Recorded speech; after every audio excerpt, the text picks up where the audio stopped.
నమస్తే. Welcome to our channel. Senior journalist Damu Balaji garu ఉన్నారు. వారితో మాట్లాడదాం. సార్ నమస్తే సార్. నమస్తే అండి. అల్లు అర్జున్ శ్రీతేజ్‌ని పరామర్శించడానికి హాస్పిటల్‌కి వెళ్ళినట్టుగా తెలుస్తుంది సార్. ఆ టైంలో పోలీసులు అల్లు అర్జున్‌కి షాక్ ఇచ్చారు అనే న్యూస్ వచ్చింది సార్. అసలు ఏం జరిగింది అక్కడ? అల్లు అర్జున్‌కి ఎందుకు షాక్ ఇచ్చారు పోలీసులు? అల్లు అర్జున్ ఈరోజు ఇందాక వీడియో బయటకొచ్చింది. అల్లు అర్జున్ కిమ్స్ హాస్పిటల్‌కి వెళ్ళాడు. ఆయనతో పాటు దిల్ రాజు కూడా వెళ్ళాడు. ఆయన శ్రీతేజ్‌ను పరామర్శించి వాళ్ళ నాన్నకు ధైర్యం చెప్పి భాస్కర్‌కి రాబోతున్నట్టుగా చెప్తున్నారు. సో, అయితే ఇది నిన్నటి నుంచి కూడా హైడ్రామా నడుస్తుంది. యాక్చువల్‌గా నిన్ననే ఆయన శ్రీతేజ్ దగ్గరికెళ్ళాలని అనుకున్నాడు. But Ram Gopalpet police station పరిధిలోకి కిమ్స్ హాస్పిటల్ వస్తుందన్నమాట. రామ్ గోపాల్‌పేట పోలీసులు నిన్న వాళ్ళ ఇంటికెళ్ళి నోటీసులు అందజేశారు. రావద్దని చెప్పారు. వస్తే మేము సెక్యూరిటీ ఇవ్వలేమని చెప్పారనే వార్తలు వచ్చాయి. కానీ ఈరోజు మళ్ళీ ఆయన వెళ్ళాలనుకున్నప్పుడు నార్త్ జోన్ పోలీసుల్ని కూడా కాంటాక్ట్ చేస్తే మేము సెక్యూరిటీ ఇస్తాము, అయితే కండిషన్స్ అప్లై అవుతాయి, కండిషనల్గా సెక్యూరిటీ ఇస్తాము. అంటే మీరు ఒకరే రావాలి, మీరు ఎటువంటి అభిమానులకి ముందు చెప్పడం కానీ అవన్నీ చేయకూడదు, టైము ఎవరికి మీడియాకి కూడా టైమింగ్స్ చెప్పకుండా రావాలి. అంటే అభిమానులకు చెప్తే మళ్ళీ అక్కడ పెద్ద ఎత్తున గుమ్మికూడితే మేము అంత సెక్యూరిటీ ఇవ్వలేము. అట్లాగే మేము మీ ఇంటి నుంచే మేము ఎస్కార్ట్ వస్తాము, అక్కడ నుంచి ఎస్కార్ట్లో మిమ్మల్ని తీసుకొచ్చి వదిలేసి మళ్ళీ తీసుకొస్తాము అనేది చెప్పారు. సో అట్లాగే హాస్పిటల్ కూడా ఈ టైంలో మామూలుగా కిమ్స్ హాస్పిటల్ వెరీ క్రౌడీగా ఉంటుంది. అక్కడ పేషెంట్లకు కూడా ఎటువంటి ఇన్పేషెంట్లు ఎక్కువ మంది ఉన్నారు, వాళ్ళకు కూడా ఎటువంటి ఇబ్బంది కలగకుండా చూసుకోవాలి, ఇవన్నీ కండిషన్లు చెప్పారు. ఆల్రెడీ ఏంటంటే కిమ్స్ హాస్పిటల్కి చాలామంది సెలబ్రిటీలు వెళ్ళి చూసి వచ్చారు కాబట్టి వాళ్ళకు కొంత కిమ్స్ హాస్పిటల్కి ఇటువంటి పరిస్థితి ఐడియా ఉంది. బట్ అల్లు అర్జున్ విషయంకి వచ్చేసరికి ఏమైందంటే ఆల్రెడీ ఇలాంటి సంఘటన జరిగి ఆయన మీద కేసు అయ్యి ఇప్పుడు రెగ్యులర్ బెయిల్ వచ్చింది. రెగ్యులర్ బెయిల్ కూడా కండిషన్ బెయిలే. కాకపోతే ఇక్కడ అందరికీ డౌట్ ఏంటంటే దాదాపు ఇప్పుడు డిసెంబర్ 4వ తేదీ రాత్రి జరిగితే ఇవాళ జనవరి 7వ తేదీ, అంటే 35 రోజులు అయింది. ఇది 35 డేస్ తర్వాత ఆయన ఇప్పుడు వెళ్ళడం ఎందుకు అన్న ఒక చర్చ అనేది నడుస్తుంది. మామూలుగా అయితే ఆయన ఇన్ని రోజులు వెళ్ళకపోవడానికి అల్లు అర్జునే కారణం ఏం చెప్పారంటే మా లీగల్ టీము వెళ్ళొద్దని చెప్పారు, అడ్వకేట్స్ వెళ్ళొద్దని చెప్పారు అనేది. అది అర్థం చేసుకోవచ్చు. ఎందుకంటే కేసు పెట్టింది ఈయన మీద ఎవరు? ఈ శ్రీతేజ్ వల్ల నాన్న భాస్కర్ కేసు పెట్టాడు, కంప్లైంట్ ఇచ్చాడు. ఆయన కంప్లైంట్లో కూడా క్లియర్గా ఏం రాశాడంటే అల్లు అర్జున్ రావడం వల్లే నా భార్య చనిపోయింది, నా కొడుకు కోమాలోకి వెళ్ళిపోయాడు అనేది ఆ రోజు ఆయన రాసిన ఇది. సో ఇప్పుడు మనం అంటే ఈయన మీద ఉన్న కేసు ఏంటి? 2 సెక్షన్లు పెట్టారు. ఒకటి 105 BNS 105 భారతీయ న్యాయ సంహిత. ఈ భారతీయ న్యాయ సంహిత 105 సెక్షన్ ఏం చెప్తుందంటే, ఒక వ్యక్తి తన చర్యల ద్వారా వేరే వాళ్ళకి నష్టం జరుగుతుంది, లేదా గాయపడతారు, లేదా చనిపోతారని తెలిసి కూడా ఆ పని చేయడం అనేది దీని కిందకు వస్తుంది. అంటే ఇంటెన్షన్ ఉండదు, నాలెడ్జ్ ఉంటుంది. అది జరుగుతుందనే ఒక నాలెడ్జ్ మనకు ఉంటుంది. ఇప్పుడు ఫర్ ఎగ్జాంపుల్ మనం ర్యాష్గా బైక్లో డ్రైవ్ చేస్తే దీనివల్ల ఎవరైనా చనిపోవచ్చు, లేదా మనం చనిపోవచ్చు అనే నాలెడ్జ్ అయితే మనకు ఉంటుంది. కానీ ఇంటెన్షన్ ఉండదు, చంపాలనే ఇంటెన్షన్ అయితే ఉండదు. సో ఇటువంటి దీన్ని culpable homicide not amounting to murder అని వస్తుంది సెక్షన్ చెప్తుంది అనమాట. అదే అల్లు అర్జున్ మీద పెట్టారు.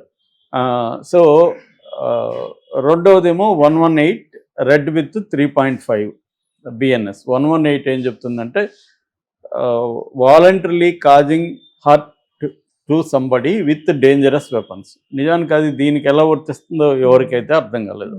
అడ్వకేట్స్ కూడా ఈయనేమీ డేంజరస్ వెపన్స్తో పోయి ఎవరిని గాయపరచలేదు, మరి ఇది ఎలా దీనికి వర్తిస్తుంది అనేది కోర్టులే తేల్చాలి. మొత్తానికి ఆ 2 సెక్షన్లు పెట్టారు. సో ఈ 2 సెక్షన్లు పెట్టినప్పుడు కోర్టు రెగ్యులర్ బెయిల్ ఇచ్చింది. ఫస్ట్ ఏమో ఈయనకి హైకోర్టులో క్వాష్ పిటిషన్ వేశారు. ఆ సందర్భంగా క్వాష్ పిటిషన్ విచారణకు రాకముందే ఈయన అరెస్టు చేసేసుకున్నారు. అప్పుడు ఇంటీరియం బెయిల్కి నిరంజన్ రెడ్డి, ఈయన తరపున supreme court advocate Niranjan Reddy interim bail అడిగారు. అలాంటివి ఇవ్వచ్చు అని కూడా గత కోర్టు తీర్పులు కూడా ఆయన చూపించారు. అట్లాగే ఈ సెక్షన్లు కూడా అల్లు అర్జున్కి వర్తించవు. ఎందుకంటే ఇది నాన్ బెయిలబుల్ సెక్షన్ 105 అనేది. అదేంటంటే 10 years నుంచి లైఫ్ కూడా పడే అవకాశం ఉంది ఆ సెక్షన్ కింద. మామూలుగా అయితే నెగ్లిజెన్స్ కింద 105 బిఎన్ఎస్ పెట్టచ్చు తప్ప దానికి ఏంటంటే 5 ఏళ్ల లోపలే శిక్ష ఉంటుంది. అలాంటి వాటికి బెయిల్ వస్తుంది అన్నమాట.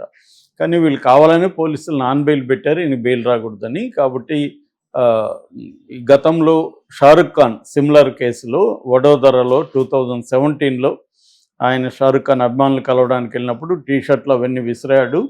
సో ఆయన మీద కూడా అప్పుడు ఇలాంటి కేసు పెట్టారు. ఇలాంటి కేసు పెట్టినప్పుడు ఆయన సుప్రీంకోర్టుకి వెళ్ళినప్పుడు సుప్రీంకోర్టు ఆయన తప్పేం లేదు, క్రౌడ్ కంట్రోల్ అనేది హీరోలకు సంబంధం ఉండదు, క్రౌడ్ కంట్రోల్ అనేది పోలీసుల బాధ్యత, కాబట్టి హీరోకి సంబంధం లేదు అనేది చెప్పి కోర్టు విడిచిపెట్టింది.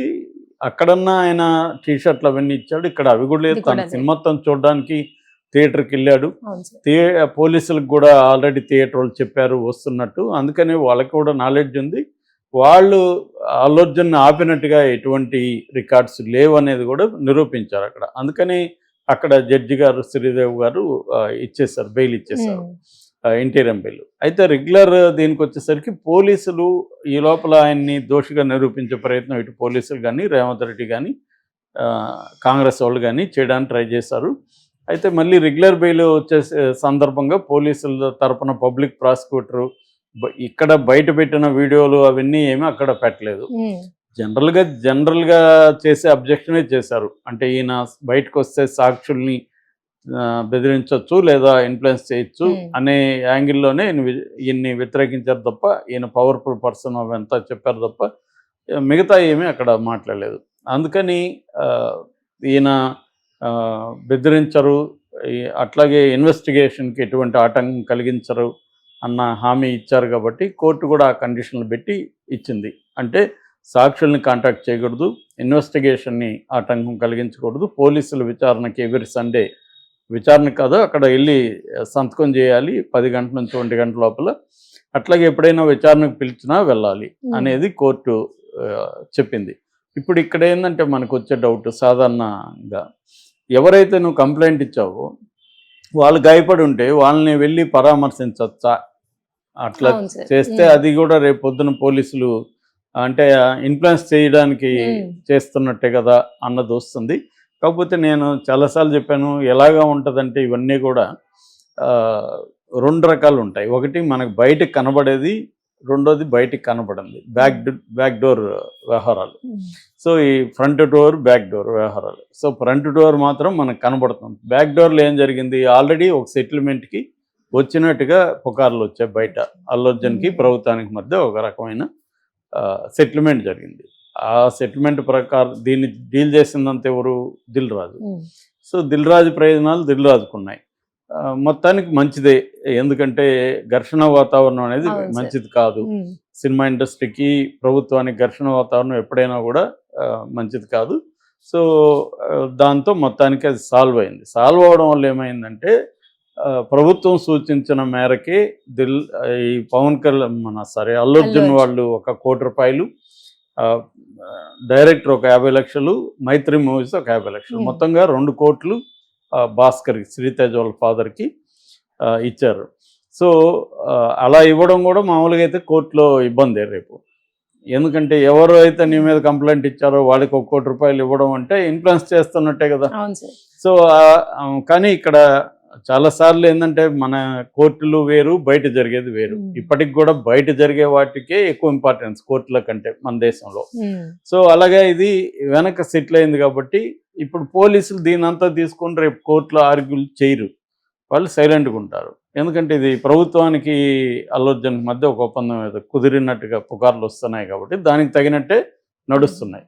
సో ఇప్పుడు అల్లు అర్జున్ కలవాల్సిన పరిస్థితి ఎప్పటి నుంచో ఉంది. పవన్ కళ్యాణ్ ఆ విషయంలో కరెక్ట్గానే చెప్పాడు, ఫస్ట్ నేనే జరిగినప్పుడే కలిసి ఉంటే పోయిండదు అని. కాకపోతే ఇప్పుడు పవన్ కళ్యాణ్ మీద కూడా అలాంటి విమర్శలు వచ్చాయి. పవన్ కళ్యాణ్ సభలకి మొన్న రామ్ చరణ్ గేమ్ చేంజర్ దీనికి వచ్చినప్పుడు ఇద్దరు చనిపోతే వాళ్ళని ఎందుకు నువ్వు వెళ్ళి కలవలేదని రోజా లాంటి వాళ్ళు ప్రశ్నిస్తున్నారు. పైగా దాన్ని కూడా వైసీపీ అకౌంట్లో వేయడానికి రోడ్డు బాగాలేదని ట్రై చేస్తున్నారు. దాన్ని కూడా రాజకీయాలకు పవన్ కళ్యాణ్ ఉపయోగించుకుంటున్నాడు విమర్శ వచ్చింది. ఎందుకంటే ఆ రోడ్డు బాగాలేకపోవడం వల్ల యాక్సిడెంట్ జరిగిందని ఎలా నిరూపిస్తావు అనేది ఒక అంశం. రెండోది గత 7 నెలల నుంచి మీరేం చేస్తున్నారు రోడ్డు బాగాలేకపోతే రిపేర్ చేయకుండా అనేది కూడా ఈ గవర్నమెంట్ మీద ఉంటుంది. ఇంకా కూడా మీరు పాత గవర్నమెంట్ని విమర్శించుకుంటూ బతుకుతారా. సో ఇలాంటి కాంటెక్స్ట్లో ఈయన వెళ్ళి ఇప్పుడు కలిశాడు మొత్తానికి. సో ఇదంతా కూడా ఏంటంటే ఫైనల్గా నేను చాలాసార్లు చెప్పాను, ఇవన్నీ కూడా బయట సెటిల్ అయిపోతే కోర్టులలో ఇంకేమీ కావు. ఎందుకంటే కోర్టుకి ఏం కావాలి, సాక్ష్యాలు కావాలి, అవును సార్. ప్రాసిక్యూషన్ నుంచి గట్టి ఆర్గ్యుమెంట్లు కావాలి. జనరల్గా ఏం జరుగుతుంది, ప్రాసిక్యూషన్ ఏదో మొక్కుబడిగా వ్యతిరేకిస్తుంది తప్ప స్ట్రాంగ్ ఉండదు. స్ట్రాంగ్ లేనప్పుడు కోర్టు బెయిల్ కేసు, అవును సార్. ఇచ్చేయడం కానీ కేసు కూడా నీరు గారు.